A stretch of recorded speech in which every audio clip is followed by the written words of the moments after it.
Hello, I'm Johnny Rowland, your host of our shooting show. We want to welcome you to today's program. We have a great show for you. We're going to visit with a couple of the nicest people we've had a chance to meet in the gun industry, certainly some of the very nicest people. We're going to go down to Villa Rica, Georgia. We have a piece with Curtis Shipley today from Georgia Arms and have some things I know you're really going to enjoy seeing. Also, we're going to be visiting with Bill Wilson of Wilson's Combat from beautiful Berryville, Arkansas. We're going to be talking with Bill and showing some of their things and showing something I am really excited about. Bill has begun a work on a new shooting association. Now, this is already up and running. They've already had one major event that I'm aware of. And you know, friends, we've been saying for some time here on the show that something needed to be done to improve the circumstance of action shooting. And I think that Bill Wilson and these other folks that he's working with have really found the answer, because regardless of whether you have a revolver or a semi-automatic or what caliber variation you may have, you can still be competitive. This means you don't have to go out and spend $3,000, $4,000, $5,000 on a gun and then start on your skill just to be competitive. I think this is a terrific idea. It's called the International Defense Pistol Association, and we'll be talking about that later on in the show. This is something that we here at the program, I personally am going to support completely, because it's about getting more people out and shooting. And friends, let me tell you what, as we've said many times over these past weeks, right now, we as gun owners, we who believe in the Second Amendment, we're losing our battle to retain our gun rights. Some of the folks that shoot shotguns don't understand why we're concerned. Those of us who like semi-automatic rifles, or someone who may like handguns, may not understand about another section. Let me tell you what, friends, if we as shooters don't put aside our differences and begin working together, you don't have to worry, friends. We won't be worried about doing a shooting show because we won't have any guns to show. And that's where our society is headed as of now. Now, I haven't given up. It is not too late to turn this thing around. Certainly, it is not too late to make some progress about not only keeping our guns, but getting some of our rights back. Speaking of rights, I got this in on the fax machine a little earlier. This is from the Firearms Business publication, and it's talking about the mandatory gun locks that the anti-gun people are trying to force us to put on all guns.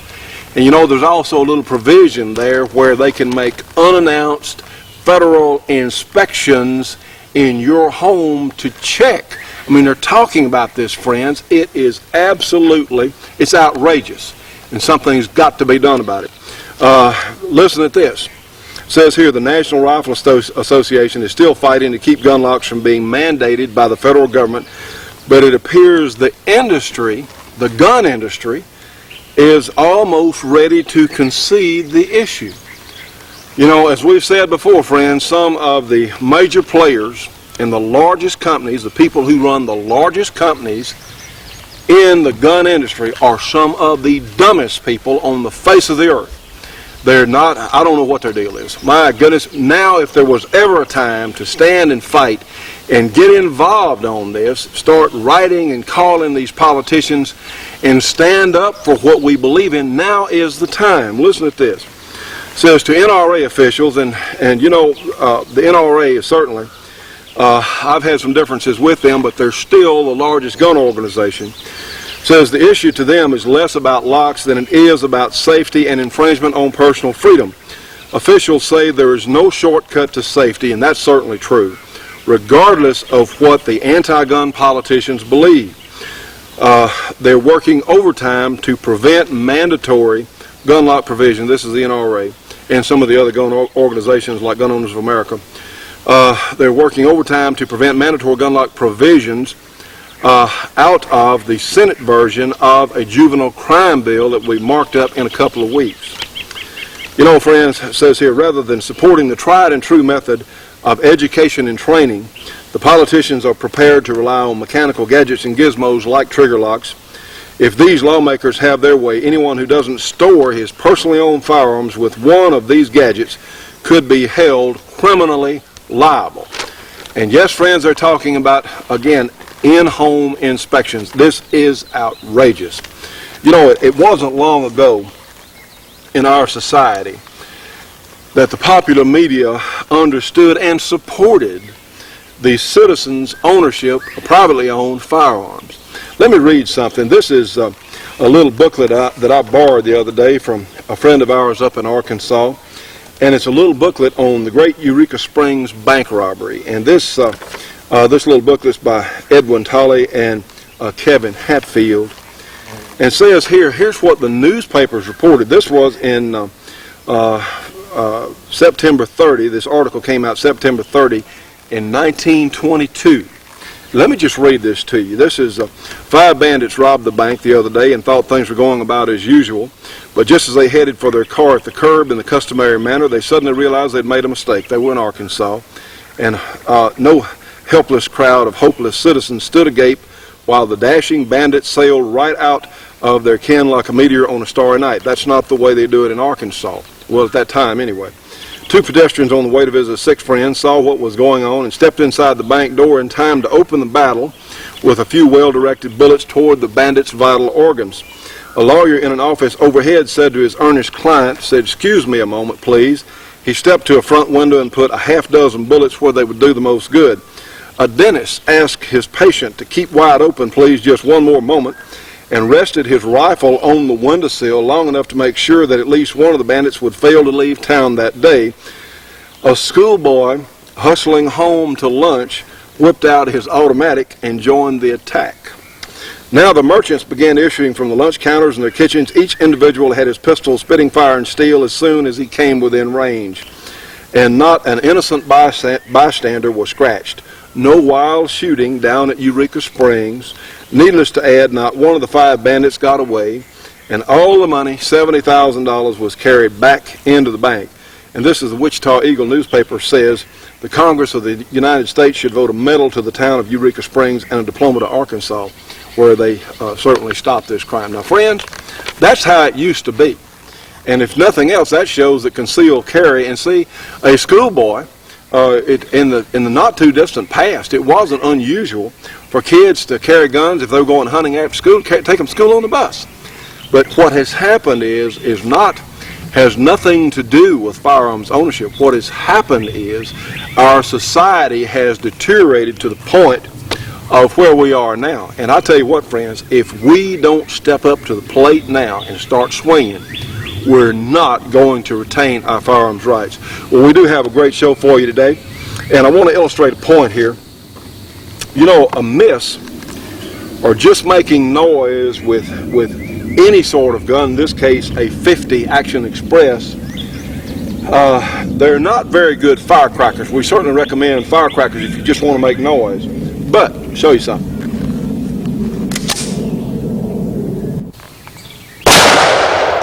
You know, friends, with a miss, all you've done is make noise and possibly endangered innocent bystanders. But you know, even a hit with even a lowly .22 is much more effective. It's about hitting, not about making noise. Well, let's go on to the rest of our program.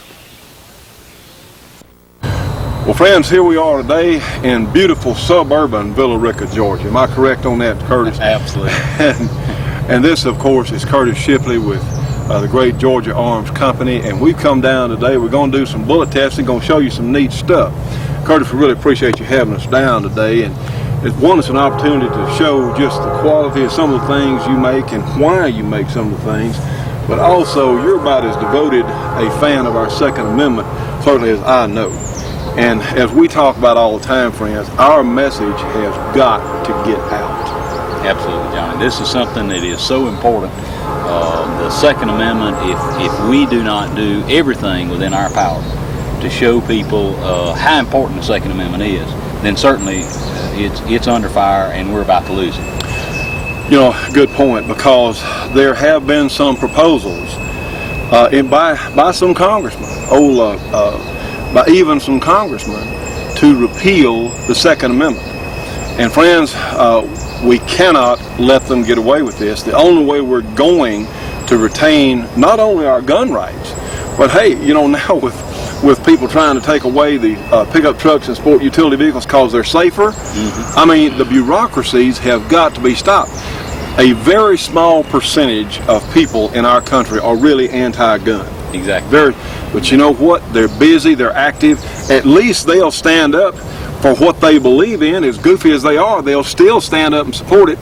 And unfortunately, as we said last week, our silent majority is, boy, they're doing what they do best, is being silent. Friends, it's not working. It's not working being silent. And honestly, if we retain our free speech is no longer free. That's correct. There are words you can say that can get you arrested. Absolutely. Get you expelled from college. Get you put out of buildings. Get you, this is unbelievable. Well, what we need to get folks to realize is, and I think folks did that at the time when the Brady bill was first passed, and they were talking about the assault weapons ban, and of course eventually passed it also.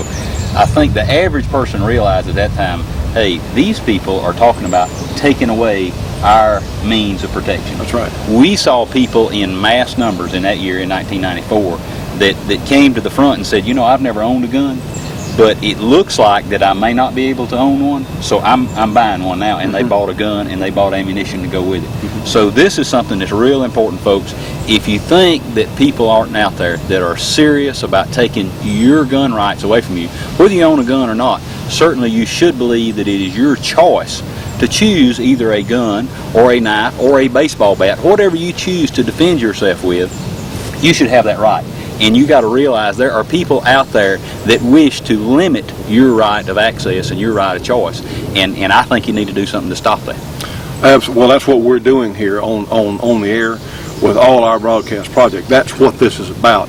Because if we don't alert and get people motivated, you don't have to worry, friends. Curtis, you folks will be, you'll be in your factory, you'll be doing something else. Sure. I'll be, I'm not that big a fisherman. I really would rather not do a fishing. I don't, it's not there for me. Right. The point is, friends, we are, as we speak, we're losing the battle. Now, what we have got to do, and the way we can win, is get more people understanding what this is about.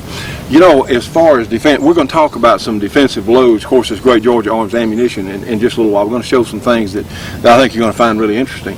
But people have had to defend themselves from all the way, let's go back to Cain and Abel, in the Bible, from the very beginning.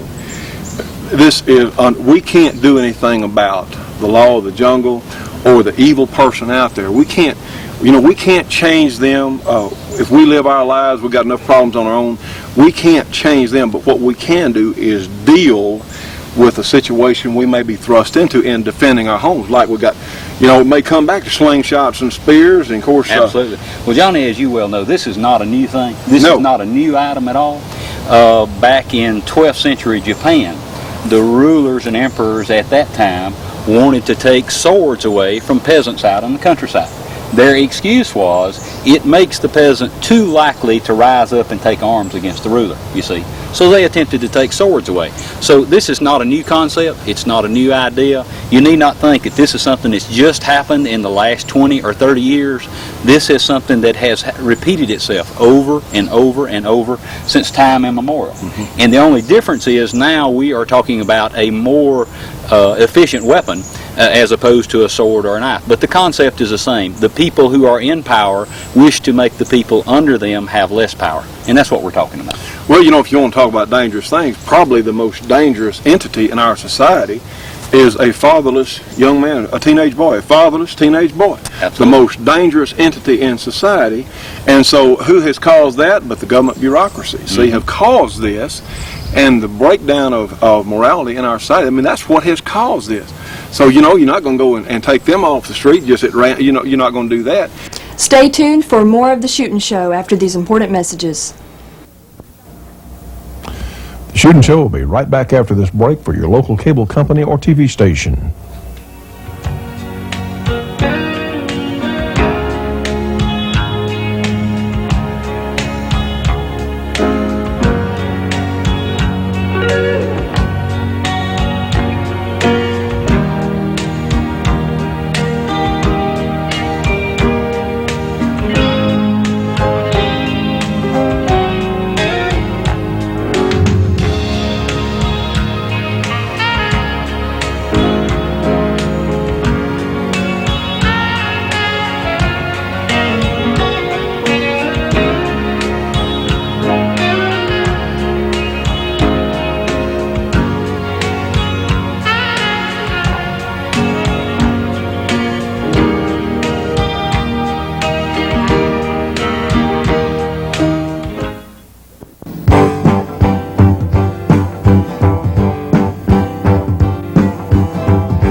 You know, friends, all of us as shooting enthusiasts should be subscribing to Shotgun News, the trading post for anything that shoots.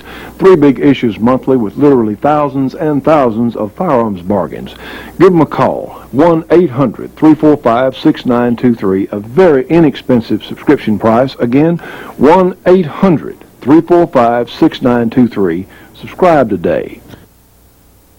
Friends, here it is, the great Georgia Arms ammunition. Notice these ballistic tip nodular bullets in this Georgia Arms ammunition. You see, this is equivalent to a box of 20 for only $7.95. Now, friends, that is a terrific price for essentially custom-loaded ammunition. Of course, for the plain full metal jacket, it is much less expensive. Here's another tremendous bag of Georgia Arms ammunition, 7mm Remington Magnum, 20 rounds, only $17.95. Loaded with these premium Nosler ballistic tips. I tell you, this is custom ammunition at a discount price. Tell you what, friends, the good people at Georgia Arms do understand what's going on in this country. They understand how important our gun rights are, and they're supporting us on this project. The good news is you can get absolutely superior ammunition at discount prices, whether you have a handgun or a rifle. If you want to take that big hunt, you can afford to practice with your rifle as well as use that same ammunition on the hunt because they are so reasonably priced. These are some of the nicest people we have ever met in this business, bar none, and they're down in beautiful Villa Rica, Georgia. So please, friends, if you would, you can get a free catalog with a free phone call. That's as good as the deal gets. A free catalog, free phone call, 1-800-624-6861. Again, Georgia Arms, 1-800-624-6861. And please tell them you saw it here on our shooting show. In the past, women have had pretty tough, hadn't they, Curtis? Oh, they surely have. And you see, that's another thing. I'm glad you brought that up. Right now, we have a proposal in place, the Lautenberg ban. Mm-hmm. And what this does, the language of the law says that what we're going to do here is punish men who abuse and beat their wives. Mm-hmm. That's what the law says it's going to do. But if you look at the wording of the law, what it actually does is it doesn't take a gun away from a guy that abuses his wife or his children. It takes a gun out of that home, is what it does. The wife can now no longer have a gun either. Mm-hmm. Now, as you and I both know, a husband, a guy your size, doesn't need a gun to abuse a woman that's 5'3" and weighs 100 pounds. Exactly. See? But on the other hand, a woman that size might need a firearm to protect herself against someone from your size. So this ban, in fact, is not helping anyone. It's actually hurting the very people that they're saying we're trying to help. But nobody is educating the public to that fact. That's really true. And, of course, now Clinton is trying to make it a felony if, heck, Curtis, I remember I got my first gun. I was 8, 9, or 10, somewhere there, 8 or 9. Exactly. And 6. And my father wouldn't let me go off with it by myself until I had used it for a good while and I knew what it would do and I respected it. See, even little children, like I said, you were 6 years, can be taught how guns work if someone takes the time to do it. And now, and I don't know if they're proposing 18 or 21, let your teenage son or daughter say, hey, my dad gave me a shotgun for Christmas. Whoa, it's lockup time, friends. We're talking up to 10 years in jail. That's right. Or an even sillier scenario, let's say that I'm in my vehicle and I've got a gun for my own protection in that vehicle. Mm-hmm. And I come home at night and my son says, Dad, I need to run to the store and get something. And he gets in that vehicle and I've left my gun in there. I forgot to take that gun out before he got in there. Guess what? He is now committing a felony. A felony, friend, something that will stay with him for the rest of his life, and they may charge you, they may come and get you and put you away for 10 years. It is absolutely, it's insane. That's what we have, is we have some insane people, some insane bureaucracies, and of course the bad news is the people who are in charge of this movement are not insane. They know very well what this is about. That's correct. And if we lose it, friends, I said on one of the programs last week, there are people in China, let's rephrase that, in communist China. So like communist Cuba, it's communist China, who know the truth. Sure. Who are some very fine folks who understand that just what's going on and how their government enslaves them. But you know what? It's a little late for them. That's right. Because Mao Zedong, the notorious Chinese leader, said power comes from the muzzle of a gun. He understood that. He understood it, and look what he did with it. Now, friends, the people, the citizenry can have power as long as we're armed, because there can never be a police state. And honestly, that's what we're up against. Well, that was Webster's contention. He said the intent of the Second Amendment is that all people be armed and constitute a far greater force than any standing army that our government could ever put together. That's in his own words, in that own time of that frame. He understood what it was all about, and he explained it. It's not about hunting. It's not about state militias. It's not about any of that. It is about the individual possessing firearms, and as a collective group, we are stronger than any standing army that could be put against us. That's what it's all about. And you know, some of the liberal interpreters say, well, they're talking about the militia. The militia was accepted that the individual would have arms. The militia was just an organized demonstration of people either marching or in some kind of battle plan if called up by the government anyway. Had nothing to do, the militia didn't have anything to do, a well-regulated militia did not have anything to do with personal arms. It didn't involve that. It involved organization. That's right. And this is so terribly misunderstood. All constitutional scholars today have agreed, they have looked at and debated this issue, and all constitutional scholars today agree that the Second Amendment right, just like the First and the Third and the Fourth, are individual rights. Now, government entities are still not recognizing that. Our own administration now will not recognize that. But constitutional scholars recognize that it is an individual right. That's true. And you know, there's a group out there called the American Civil Liberties Union, and where are they? You know, they're always wanting to stand up for free speech and things, but see, they were started, in fact, if my understanding is correct, by a socialist, That's the correct. ACLU. So see, it goes back, friends, it's slanted to the core. So what we're about is trying to show normal people how we as gun owners are also normal people. You know, the most important job, Kurt, you and I were talking, your product is one of the most deserving to be sold and purchased that we have ever had on this program. But really, our most important job, other than showing, certainly even more so than showing the enthusiasts out here among us, different features and points about guns, but we've got to reach people who don't know much about guns. Exactly. We've got to reach people, women who maybe in the past didn't know. You have a lot of households now being headed, unfortunately, by single women, and they may not have a husband or a brother or a dad or somebody to help them make a decision about gun ownership. Well, we're here to try and educate these people. And yes, if you're a single woman, head of household, or just our women viewers in our audience, we want you to know we really do appreciate you being here with us, because we're going to try and teach you some things. We want to clarify some things. And you know, Curtis, at a shooting match, I tell people the last thing in the world, it is the most, typically the nicest, calmest, the least bloodthirsty group of people you can imagine. You want to see a bloodthirsty bunch, go to a rock concert. That's right. They're That's bloodthirsty. absolutely right. You know. Well, Johnny, I've been competing in pistol competition since about 1980. And I can honestly tell you that the group of folks that I associate with that are professional shooters at these matches are the nicest, the well-mannered, the best friends that I have came from the ranks of competitive shooters. We go to a shooting match, and these events we use as a vacation, you know.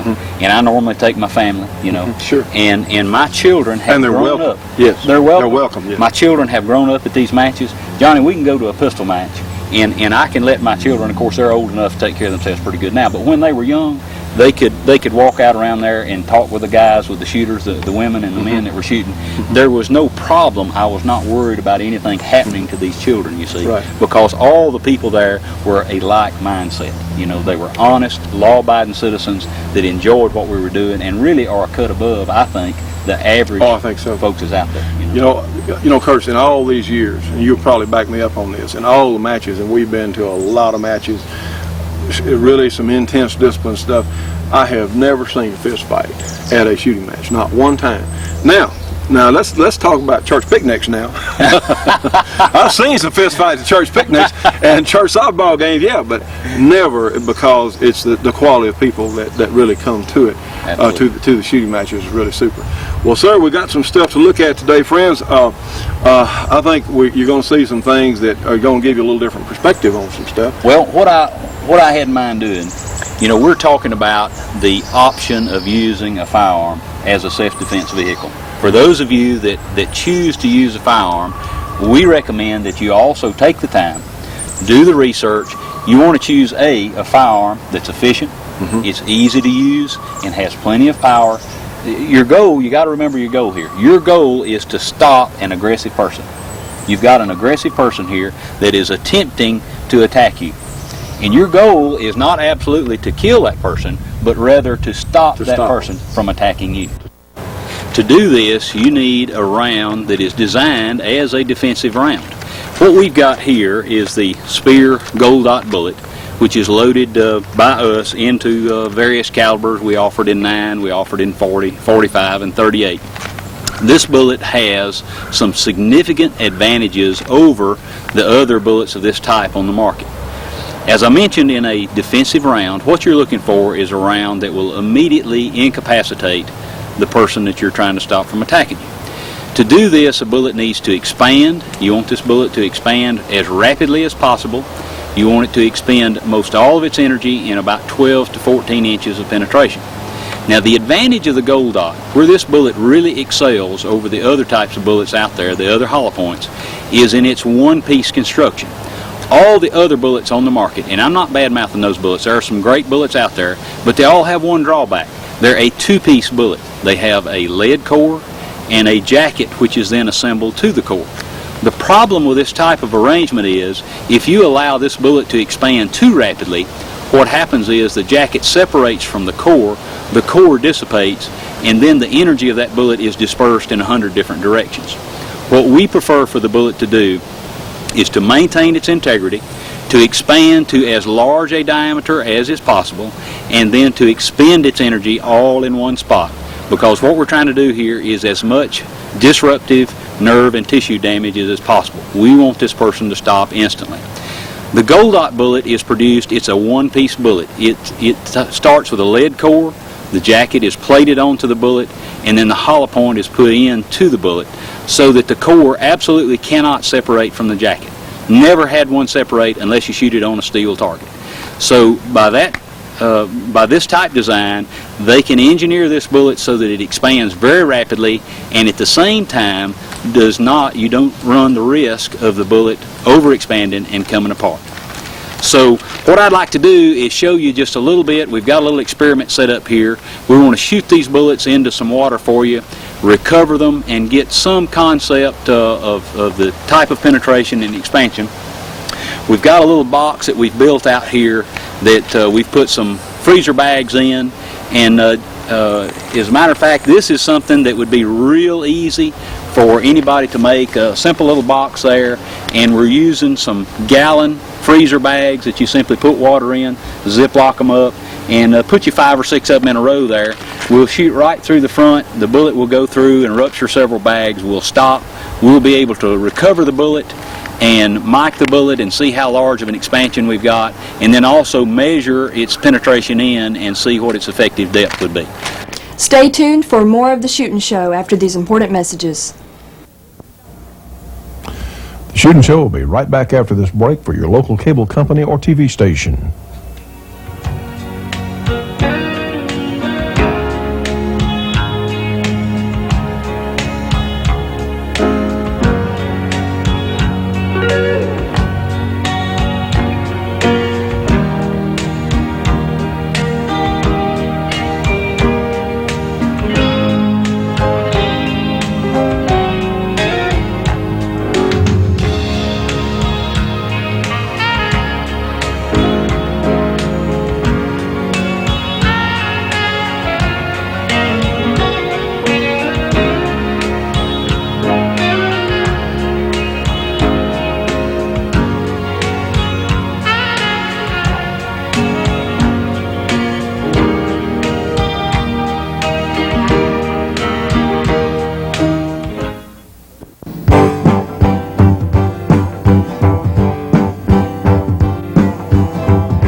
Friends, here it is. This is the great 1919 Browning converted to semi-automatic from the good people at NWI. This is your chance to own a real piece of history. They're very collectible. They're also a lot of fun to own and shoot, and very reasonably priced, certainly for what you get. The 1919 Browning is from NWI. That phone number, area 503-429-5001. They also have the ammunition special still going on. 30-06 ammunition, only 18 cents a round, surplus in the belt. So give them a call today, NWI, for the great 1919 Browning conversion. Also remember, they have the A6 conversion with the shoulder stock and the bipod. But these are tremendous pieces of history, also great shooters. So give them a call today, the 1919 Browning from NWI, area 503-429-5001. And remember, friends, Tim is going to pay the shooting show an extra $300 for every 1919 Browning sold. So this is a great opportunity, and it'll certainly help our project. We've brought several firearms with us today, and I'd like to show you. We've got the old standby, probably my favorite. Certainly, Johnny, I think it is yours too. The old 38 revolver. This is going to be loaded with our 125 grain Gold Dot 38 plus P ammunition, and we hope to get some good results out of that. We've got our 9mm Gold Dot 124 grain plus P. We're going to be shooting it in a Browning high power, which is one of the better 9mm on the market. We've got our 40 Smith & Wesson. We offer it in both 155 and 180 grain. I like the 155 grain better. We get better expansion with almost as good penetration with the 155. We'll be shooting it in a Smith & Wesson 40-06. Certainly a good example of the 40 caliber police firearm. And then last, but certainly not least, the 45 ACP. We've got a 45 Smith & Wesson, and we'll be shooting in it our 185 grain Gold Dot jacketed hollow point. We do a few things that make a little difference here. One thing is, as I mentioned, this Gold Dot bullet. This bullet, as you can tell, has a large hollow cavity. It's designed for very good expansion, even at lower velocities. We found that this bullet expands well, even in the short 2-inch guns where the velocity is down in the 700, 750 feet per second range. This bullet still expands extremely well. So there's no doubt that this round makes the old 38 Special a truly viable defensive handgun, probably superior to almost anything else that someone could use that doesn't do an awful lot of shooting, Johnny. If somebody's not real familiar with a semi-auto pistol, they'd be much better off with a revolver with this ammo in it right here. And why don't we take this opportunity to show the folks just what this bullet will do. Let's shoot a water bag with it. This bullet starts out at 357 diameter. As you can see here, I don't know, Johnny, if you can get that little gauge there or not, but we got 357 thousandths there is where this thing starts out. So let's take and shoot it into our expansion medium, and let's see what it goes up to. Johnny, what we're going to do here, we got this water bag set up at about 8 or 10 yards, and I'm just going to kneel right here and just shoot right straight into the water bag for you.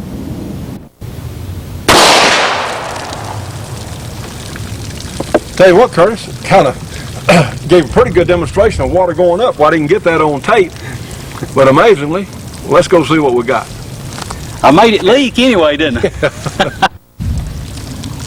Well, Johnny, it looks like we sprayed some water out here. Got a pretty good hole. I'd say it's a decent sized hole in that bag there for a 38 Special. The second bag here is also cut up severely. It's no longer any good. We got the third bag here. It's got a smaller hole in it, but it's punctured also. Bag number 4 has a hole in and out.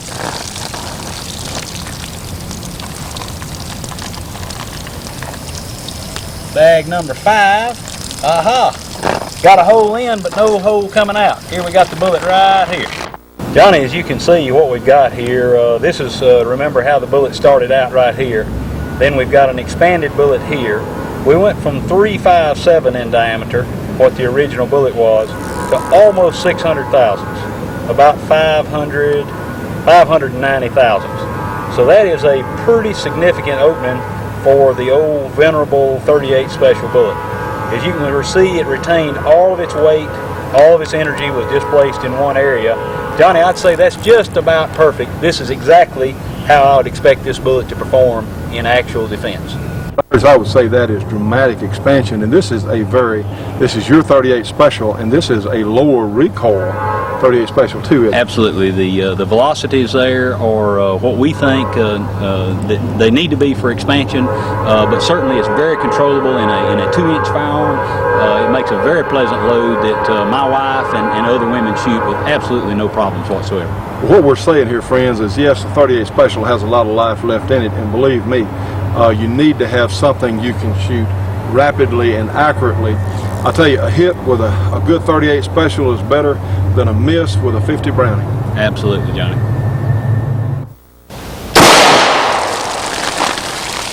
Sure enough, put on a good show, didn't it? That's pretty impressive, huh? Yeah, I would say that's pretty impressive. Now, friends, Curtis did not hit the box. The pressure from the water literally blew part of the end off our water box. And that's a 2x, Johnny. That's not a 1x. That's right. That's a 2x. Let's ease up and take a look.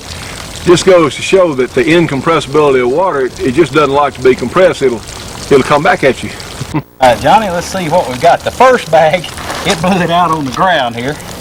We don't even get to hardly look at it. Second bag, big holes in and out. It's completely drained of water. The third bag, hole in and out. Once again, almost no water left.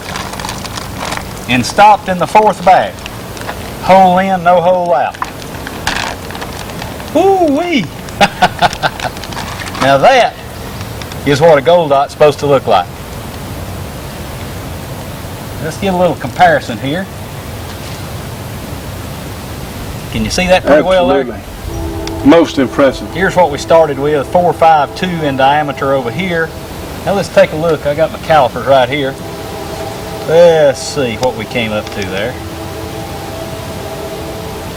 Johnny, just a little over 3/4 of an inch, about 780 thousandths there. So that is darn near.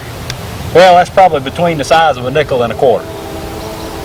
And as you can see, it's intact. We still got 185 grains of mass there. That is a truly impressive performer there. Now, friends, we're going to rejoin Curtis from Georgia Arms on next week's program for some more information. Meanwhile, if you'd like one of their catalogs, give them a call, 1-800-624-6861. We really appreciate their help in keeping our project on the air. You know, friends, we're here today in part on account of your contributions, and we really do appreciate it. You know, there are so many things that we're going to be able to do if we can just raise the funding to do it. We can dramatically expand our viewing audience. We can dramatically expand our outreach. We're already negotiating on some things that will help us reach a lot more people with our ideas. We cannot do it without the money. So please, friends, we appreciate so much. Want to thank everyone who has contributed. But you know what? There are a lot of people out there who are saying, well, the silent majority, you know, being silent as what they do best. They say, well, somebody will send in, somebody will help. Well, guess what, friends? Enough of us can sit around and depend on somebody else, and you know what happens? It doesn't get done. Please, whatever you can help us on our project in helping to get the truth out to more Americans, please send to the Shooting Show, 327 Irvin Rowland Road, here in Dubberly, Louisiana, the zip code 71024. Our phone number, area 318-377-5189. Sincerely, friends, honestly, this is not the rehearsal. This is the main event. We're in it. We're all in it. We're fighting literally not just to save our freedom to own guns, but literally to preserve the freedom of our country. You know, the Second Amendment is the amendment that keeps all the others in place. We had a viewer from Maine, from somewhere called, and honestly, I talked to so many of you, I forget where everybody's from, but I certainly enjoy talking with you when I have the chance. Anyway, he made a comment saying, you know, Chucky Schumer and Dianne Feinstein are of Jewish or Israeli descent, Jewish descent, and if any group on the face of the earth should know what happens when the civilian population is disarmed, these folks should. We applaud the great effort by JFPO, Jews for the Preservation of Firearms Ownership. in their fight to get their message out among the Jewish community in this country. Honestly, friends, we have seen over and over and over what happens when the civilian population is disarmed. At some point, some group will get control of the government. And right now we have the liberal socialists who are largely in control of our highest offices in this country. And the thing standing between the police state and freedom is the civilian ownership of firearms. Are we going to let them get away with it?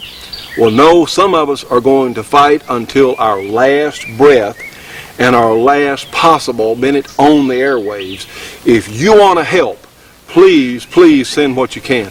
One way that you can help is through the Pyruvate Plus that we're offering for sales. But see, we get a little commission on this if you buy it through us. And the American Freedom Network certainly got us started on this, and so many people were calling wanting to buy it. I told Don with the radio network, I said, hey, Don, let us sell it because we can make some money on this plus do a lot of good. Okay, realize I am 3 weeks into the program. I'll take my gun belt off here, and I'll show this again. We did this last week, and let's go back 3 weeks ago. A little over 3 weeks ago, and let's get a side shot of yours truly. And most of you know I've been fighting this battle of the bulge and my weight most of my life. But honestly, it is not an easy fight. And that last 15 to 20 pounds just was so hard leaving. Well, all right, I've been on this program about 2.5 weeks now, 2 or so weeks now. Let's look at where I was 3 weeks ago. Take a look at my side shot there. We're going to highlight it for you so you can see. See, my stomach's kind of poked over my belt there like a lot of us out here in the audience. Okay, let's look today. You know, friends, and yes, I'm still working in it. Yes, I've still got some pounds left to get rid of, but I'm working on it and I'm making progress. But look at my profile today as compared to just a few weeks ago. So I think this is great stuff. Honestly, friends, it is really good for you. It is all natural. It's had 27 years of testing, has no side effects. It makes you feel better, gives you more energy, and I think it is very reasonably priced. What you need to do now is call my voicemail. That's area 318-682-4218. Again, area 318-682-4218. Leave your name and phone number. And please bear with us. It's taken me a few days to get back to everybody because we've had quite a few calls. And like I said, leave your name and phone number, and we're trying to get some folks to help us on this. We'll get right back to you as very soon as we can. But this is a wonderful thing. I think this is one of the most important things I've come across because, you know, we've tried everything in the world. But this stuff really does work. If you want to shed those pounds and feel good while doing it, you don't have to change your diet. You don't have to change the way you exercise unless you want to. This is tremendous stuff. Pyruvate Plus, give me a call, friends. It'll help our project and it'll also help you. Stay tuned for more of The Shootin' Show after these important messages. The Shootin' Show will be right back after this break for your local cable company or TV station.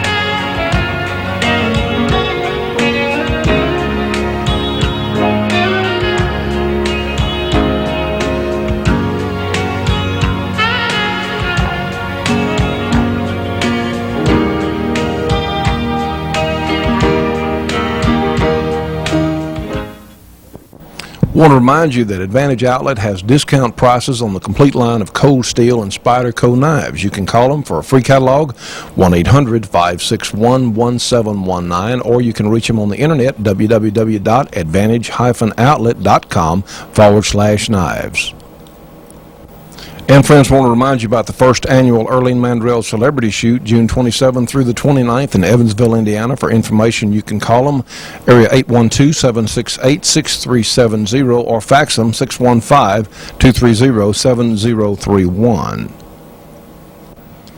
Now, friends, we want to welcome a new sponsor to our program, and of course, this is Wilson Combat. We were up in Berryville, Arkansas a few days ago, and honestly, we have a lot of great footage. Today's program, we're going to be a little short of time, so what we're going to do, we're going to start today. We're going to tell you some things, show you some things, and we'll continue on next week's show. This is really some great footage.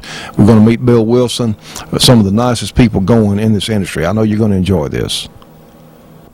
Well, friends, today we're in beautiful suburban Berryville, Arkansas, with one of a gentleman who could almost be called Mr. 1911. Friends, this is Bill Wilson. You don't object to being called Mr. 1911, do you? No, not at all.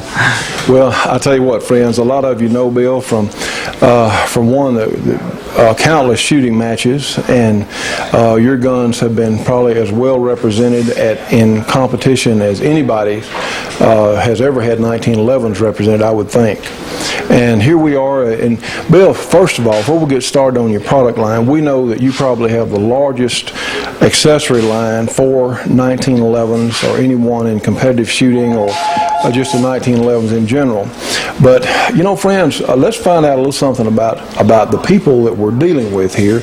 As we're always saying, shooters, and especially competitive shooters, people who really have an interest in guns, are normally some of the finest people around. So, Bill, we appreciate you taking time to visit with us today. And let me ask you just a couple of questions. Tell us, you're from here in Arkansas, right? Yeah, I'm a Berryville native. Been here most of my life, except when I was going to school in Oklahoma. Well, and question for you, how did you get started in shooting?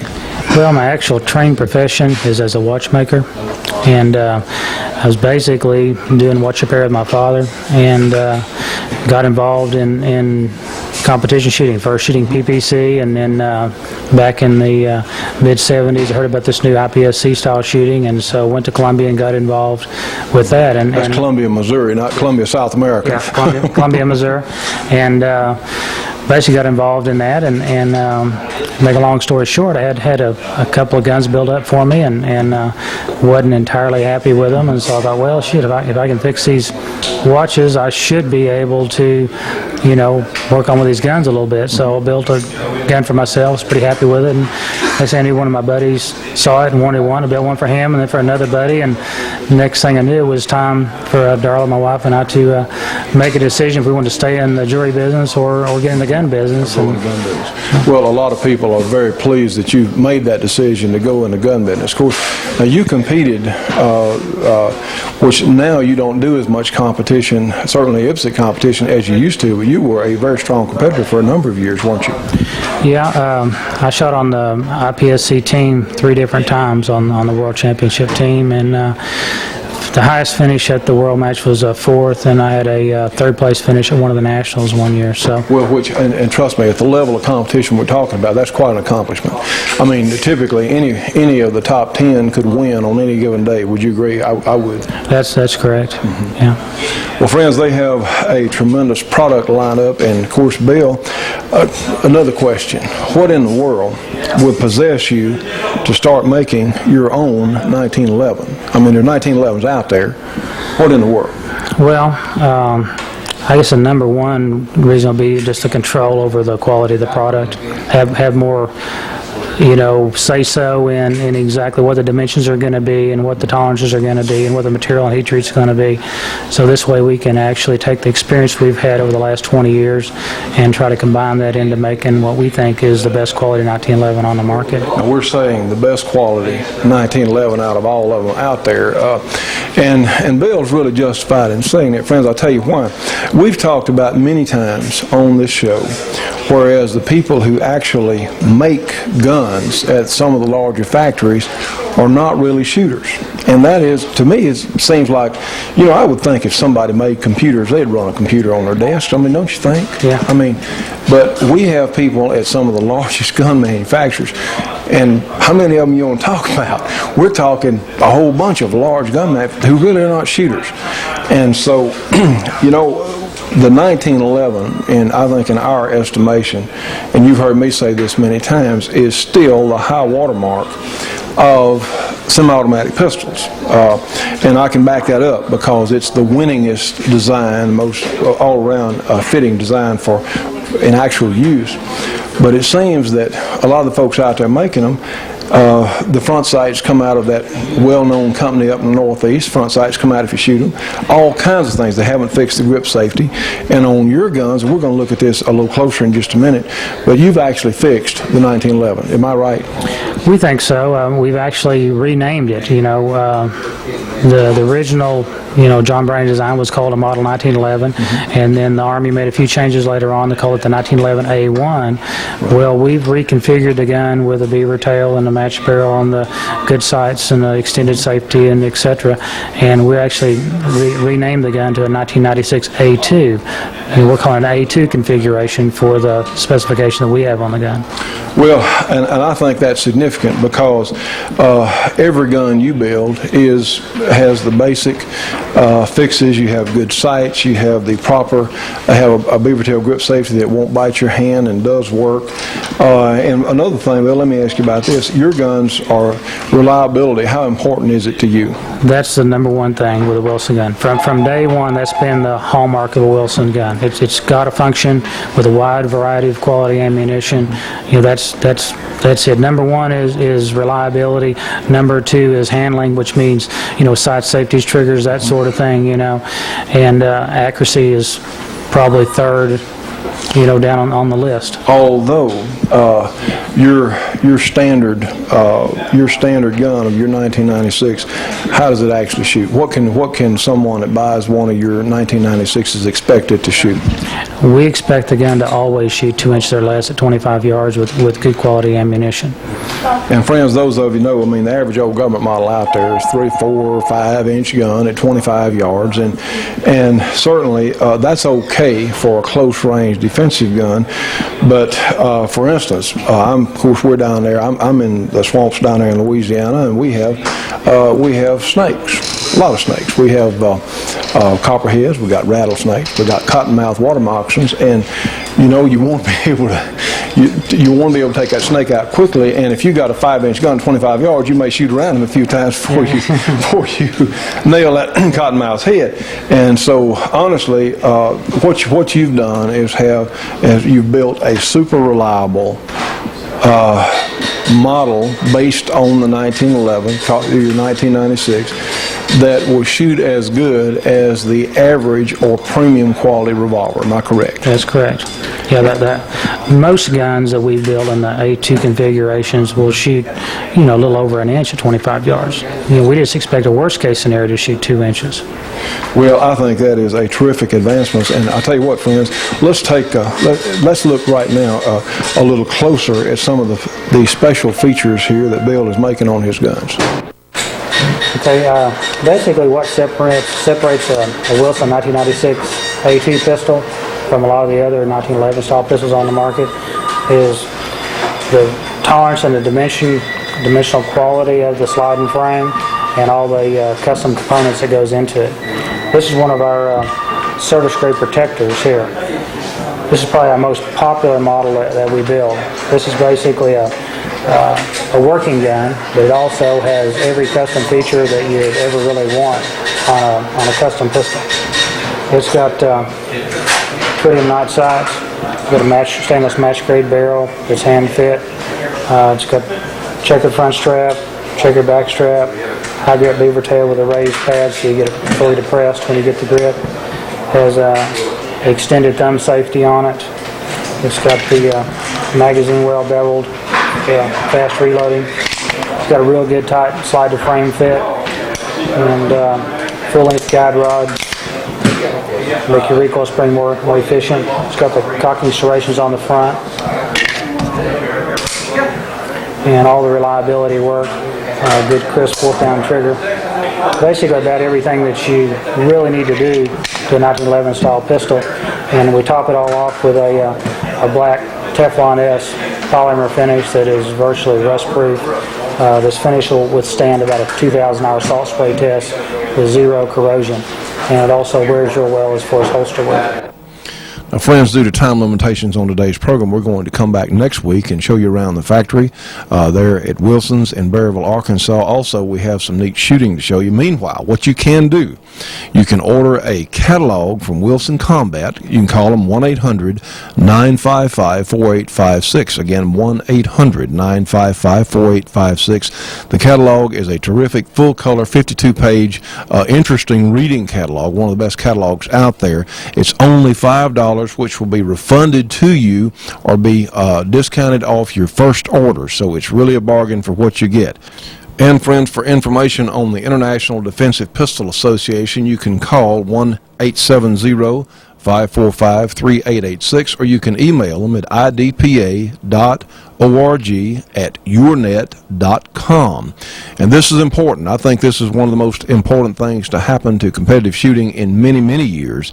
It's really going to be a great association. It is already doing very well. We need all of us in this. And we have much, much more to show you, but we'll do that next week. Meanwhile, let's finish today's program with a demonstration of IDPA shooting. Stand by.